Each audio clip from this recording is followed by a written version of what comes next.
వేదిక మీద ఉన్నటువంటి మండల అధికారులు, ప్రజాప్రతినిధులు ప్రతి ఒక్కరికి నమస్కారం. ఈరోజు మనకు తెలుసు, మనకు ప్రభుత్వం అధికారంలోకి వచ్చి 100 రోజులు పూర్తయిన సందర్భంగా ఈ సంబరాలు మనం చేసుకుంటున్నాము. ఈ 100 రోజుల్లో ఏవైతే విజయాలు సాధించామో అవన్నీ మీ ముందు కూడా ఉంచడం జరుగుతున్నది. మనకు ప్రభుత్వం అధికారంలోకి రాగానే వెంటనే 3000 ఉన్న పెన్షన్ని 4,000కి తీసుకొని రావడం జరిగింది. అది కూడా మొదటి నెల ఒకేసారిగా ఎంత ఇచ్చారుమా?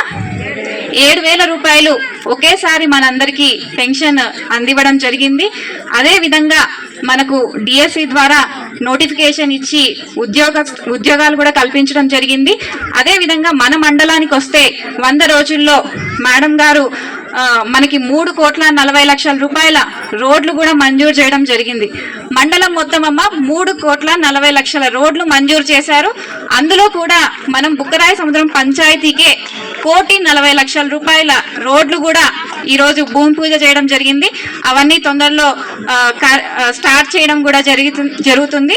అదేవిధంగా ఉపాధి హామీ పథకం ద్వారా మనకు హార్టికల్చర్ కావచ్చు, క్యాటిల్ షెడ్స్ కావచ్చు, ఈ విధంగా ఉన్నటువంటి కార్యక్రమాలన్నింటిలో కూడా మనము ఉపాధి హామీని కూడా సద్వినియోగం చేసుకొని ముందుకెళ్తున్నాము.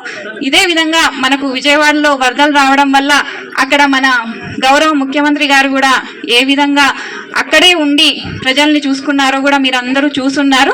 సో ఇటువంటి 100 రోజుల్లో ఇన్ని విజయాలు సాధించింది గవర్నమెంట్. సో ఇవన్నీ కూడా పునరుద్ధరణ చేసుకోవడానికి మనం ఈ కార్యక్రమాన్ని తీసుకొస్తున్నాము. ఇదే విధంగా ఇంకొకటి స్వర్ణాంధ్రప్రదేశ్ 2047 దిశగా మనకు ఇంకొక కార్యక్రమం కూడా చేపడుతున్నారు. అంటే ఆంధ్రప్రదేశ్ని ఏ విధంగా ముందుకు తీసుకెళ్ళాలి అన్న ఉద్దేశంతో, అంటే గవర్నమెంట్ అక్కడ కూర్చొని డెసిషన్స్ తీసుకోవడం కాదు, ప్రజల నుంచి అభిప్రాయాలు